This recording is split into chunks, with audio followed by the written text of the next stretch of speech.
Entonces, ¿te acabas de comprar la Insta360 X3 o estás esperando a que te llegue? Y quieres que te enseñe todo, cómo hacer esos efectos tan chulos y para qué sirven cada uno de los ajustes, además con la última actualización, ¿verdad? Pues empezamos. Y empezamos con un mini unboxing y setup de la cámara, que si quieres verlo completo te dejo el vídeo de la review de la X3 por aquí arriba. Y nos encontramos la cámara X3 perfectamente protegida, cable de carga USB tipo C, funda protectora de neopreno que viene genial, manual de la Insta360 X3 con sus pegatinas y la gamuza de limpieza para las lentes y pantalla. Y después de quitarle los protectores, lo primero que vamos a hacer es ponerla a cargar mediante el cable USB que nos viene. Levantamos esta trampilla y lo dejamos cargando un ratito. Una vez cargada, sacamos la batería y vamos a meter una tarjeta microSD de alta velocidad UHS-1 V30. No te vale cualquier tarjeta y por eso te dejo en la descripción del vídeo mis recomendaciones. Y ya que estás por ahí abajo, no olvides suscribirte y dejarme un buen like. Volvemos a colocar la batería y nos aseguramos que hagan clic las dos pestañas correctamente. Y si nos vamos al frontal de la cámara, en la parte superior tenemos una de las dos lentes, seguida por la espectacular pantalla nueva de 2,29 pulgadas, que es una gozada, y debajo los dos botones. El botón de disparo en la izquierda, que con este botón, estando en la pantalla principal, vamos a iniciar el vídeo, pararemos de grabar o si estamos en el modo de foto, haremos una foto. Fácil, ¿no? A su derecha, el botón de las lentes, donde puedes cambiar entre el modo 360 grados, la lente frontal o la lente trasera rápidamente. Más adelante veremos para qué tipo de vídeo sirve. En el lateral tendremos un micrófono arriba del todo. Por cierto, ¿sabes que esta cámara tiene 4? Uno en cada costado.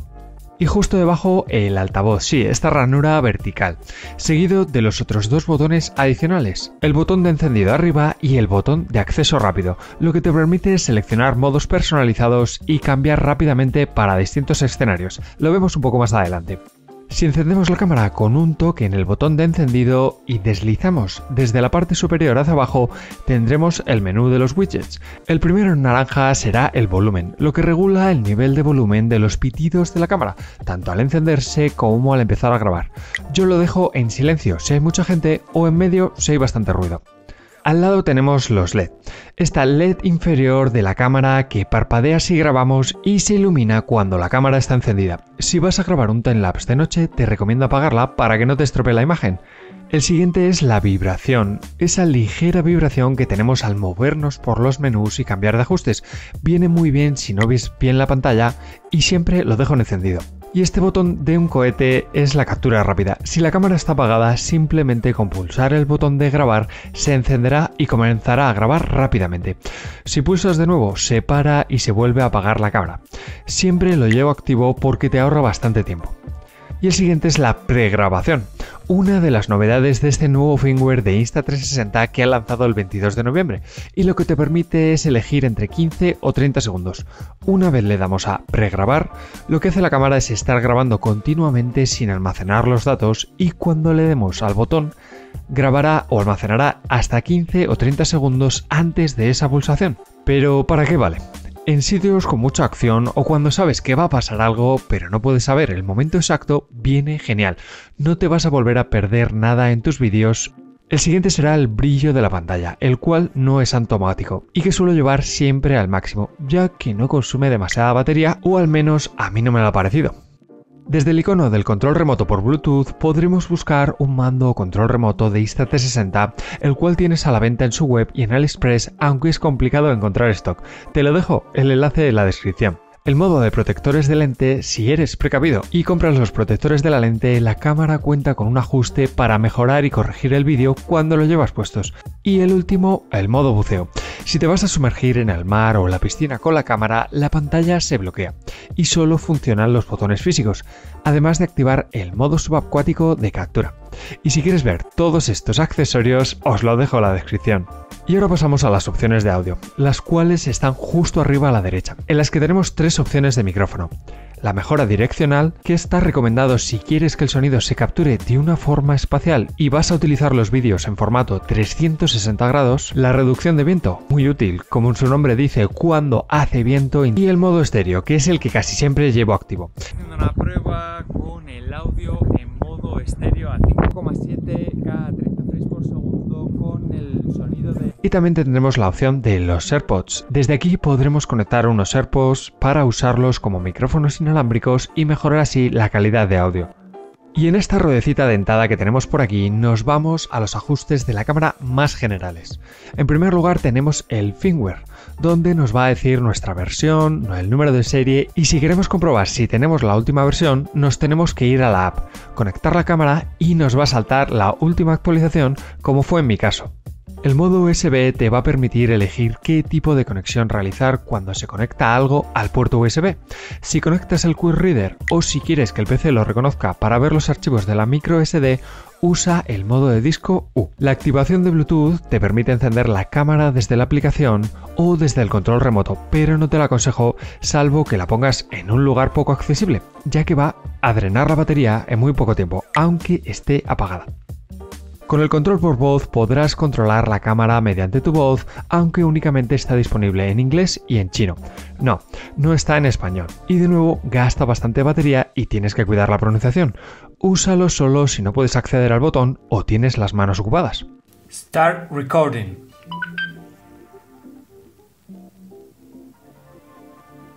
Stop recording.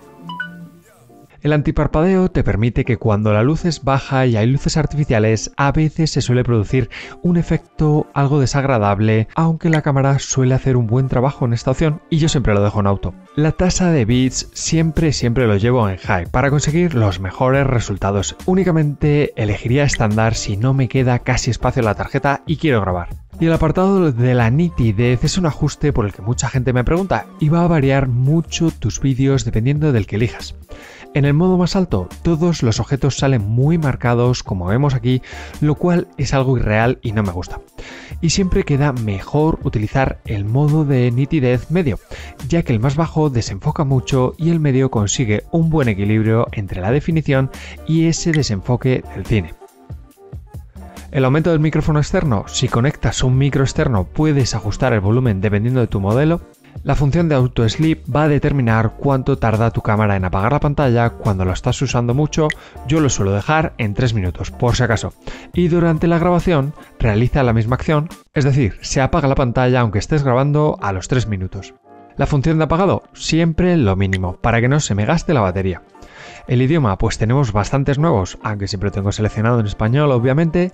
La tarjeta SD te va a decir el espacio libre y también te permite formatear tu tarjeta de memoria microSD. Un consejito, si cambias de tarjeta o es la primera vez que la introduces en la X3, te recomiendo siempre formatear la tarjeta antes de empezar a utilizarla. La opción de personalizar botón puedes elegir entre cambiar las lentes o bien que también sea un botón de disparo, lo cual es poco necesario y no me gusta. La opción de calibrar el giroscopio, un consejito. Algo que recomiendo hacer la primera vez que vayas a utilizar tu cámara, ya que tus vídeos 360 van a salir correctamente alineados. Y por último, el reset, por si quieres dejarla como nueva, para volver a instalar otro firmware o por si la vas a prestar a alguien o incluso venderla. Y ahora nos volvemos a la pantalla principal, haciendo clic en esta flecha de arriba y deslizando hacia arriba. Y nos encontramos con el espacio en la memoria libre en minutos según el modo. El estado de la batería no lo tenemos en porcentaje, el modo de disparo seleccionado, la resolución y la velocidad, el cambio de previsualización entre la frontal y trasera y si mantenemos pulsado la pantalla podremos redireccionar y ver cómo estamos grabando en 360 grados. Si pulsamos sobre el icono del vídeo accederemos al menú de disparo, el más interesante de la cámara sin duda. Arriba tendremos la opción de elegir entre disparo 360 con 2 lentes o bien con una. Por cierto, podremos ir pasando aquí uno a uno los modos o también desde la pantalla principal, si haces un deslizado rápido de izquierda a derecha desde el centro cambiarás de modo. Si elegimos el 360 vamos a tener los siguientes modos de vídeo. El principal, el modo vídeo, la primera opción que nos aparece con un máximo de 5,7K hasta 30 frames por segundo, que es donde siempre te recomiendo grabar para tener el mejor detalle posible y donde podremos seleccionar hasta 3K a 100 frames por segundo para hacer cámaras lentas, gracias a la nueva actualización de la X3. El modo HDR. Si estamos en exteriores, ya sea nublado o soleado, conseguiremos mejor rango dinámico entre las zonas oscuras y las zonas claras, aunque quizás produce algo más de ruido en la imagen. Así que de noche utilizo siempre el vídeo normal. El modo de timelapse, por si no lo conoces, es un vídeo donde el tiempo vuela, que en este modelo podremos capturar hasta resolución 8K a 30 frames por segundo y donde podremos elegir el intervalo entre cada captura desde los 0,2 segundos hasta los 120 segundos. Cuanto más alto el intervalo, mayor velocidad del vídeo, pero más tiempo capturando tendrás que estar. Lo más chulo de esta cámara es que podrás ir moviendo la cámara lentamente en la edición y parecerá que has ido girando tú mismo la cámara. El modo de Time Shift, de nuevo, un vídeo acelerado. ¿Pero no es lo mismo? Básicamente sí, pero este modo está pensado mientras la cámara se mueve, ya que las vibraciones suelen estropear este tipo de vídeos y con este modo te quedará mucho más fluido. El modo de Bullet Time, una potente cámara lenta que en este modelo llega hasta los 4K 120 frames por segundo y que consigue efectos muy chulos cuando utilizas el cordón o el palo selfie rotatorio, que te dejo en la descripción del vídeo, aunque el reencuadre, eso sí, es automático en la aplicación. Y por último tendremos el modo Loop, que va a permitir continuamente grabar el último fragmento parecido a la opción de pre-recording, pero con más duración, hasta los 30 minutos, y que cuando pulsas en grabar se almacenan esos últimos minutos que has ajustado. Y el último modo de vídeo será el Starlapse, que va a permitir crear estos potentes efectos de movimientos de las estrellas, y que aquí automáticamente reduce el brillo de la pantalla y desactiva el LED rojo de la captura para no estropearte estos efectos visuales tan chulos. Si nos vamos al modo de fotografía, tendremos el modo de ráfaga, un modo perfecto si te gusta capturar ese frame exacto en una foto de 18 megapíxeles que puedes reencuadrar como tú quieras y de la que vas a tener 9 imágenes y donde únicamente puedes ajustar el temporizador, nada más. El modo intervalo, pero esto no es la función timelapse. Sí, pero el modo de vídeo timelapse te genera el vídeo automáticamente y aquí la cámara irá almacenando cientos de fotografías según el intervalo que hayas elegido, con una espectacular resolución máxima de hasta 72 megapíxeles y un intervalo de 120 segundos. Y por último tenemos las fotos HDR y las fotos normales. Dos opciones para hacer fotografías, pero únicamente en las fotos normales podremos elegir la resolución de 72 megapíxeles frente a los 18 megapíxeles de las HDR. Si ampliamos las fotos, vemos la definición y los detalles de las imágenes en los objetos, pero ten en cuenta que van a ocupar mucho espacio en tu tarjeta microSD. Y por cierto, siempre te recomiendo que dejes un temporizador para hacer fotos de mínimo 3 segundos, normalmente 5, para colocarte correctamente. Muchas opciones, lo sé, pero es que es una bestia de cámara. Seguimos. Si elegimos el modo de Single Lens de la cámara, va a capturar con la lente exterior únicamente. Tendremos algunos modos diferentes. Por ejemplo, vamos a tener fotografía, vídeo y vídeo en bucle, igual que antes, aunque nos va a permitir más opciones en el campo de visión, pudiendo elegir entre el FOV estándar hasta 4K o el FOV Plus, consiguiendo el campo de visión más amplio que tendrás que sacarlo a través de la aplicación y que solo permite hasta 2,7K. También vas a poder elegir entre formato de imagen de 16:9 o 9/16, es decir, vídeo horizontal o vídeo vertical para redes sociales y los campos de visión. Y el modo Selfie, el nuevo modo que apareció en esta cámara como novedad y con el que tendrás que sujetar la cámara con el palo selfie estirado enfrente tuya y que te va a permitir capturar vídeos en los que vas a salir al 100%, sin cortarte la cabeza ni los pies, tanto en formato vertical como en horizontal, con una resolución máxima, eso sí, de 1080p Full HD en 24, 25, 50 y 60 frames por segundo, otra de las novedades del último firmware. Sencillo, fácil y rápido para no fallar a la hora de grabarte y grabar tu entorno. Y por cierto, próximamente voy a subir una guía de edición de vídeo de Insta360 en el canal, así que suscríbete. Vale, ya conoces todas las configuraciones y modos de captura de la cámara, pero ahora ¿quieres ser un pro en tus capturas? Pues para eso vamos a tener otro menú de ajustes. Desde la pantalla principal, deslizando de la derecha hacia la izquierda, tendremos dos pestañas, los ajustes auto y manual, y dependiendo del modo de captura, vídeo, foto, HDR, las opciones van a variar, tenlo en cuenta. En el modo auto será donde la mayoría de los usuarios tenga que dejar la cámara. Aquí tendremos el color. La opción de Vivid es la que te recomiendo que utilices, aunque también puedes elegir entre el modo Log, que es un modo más plano para la edición, o el estándar, que particularmente me parece que están un poco apagados. El AW, que es el balance de blancos, siempre lo dejo en automático, la opción de la exposición, es decir, el brillo de la imagen por si quieres que tenga más luz o menos luz, y la última opción será la exposición individual, un ajuste que te permite que cada una de las lentes capture con una exposición dependiendo de la escena. Pero si quieres conseguir ese extra en tus imágenes o tienes algo más de conocimiento, puedes seleccionar el modo manual. Tendremos las mismas opciones prácticamente, pero va a cambiar la exposición por el obturador y la ISO. Vale, me ha quedado claro, pero me parece que este proceso es bastante lento, ¿no?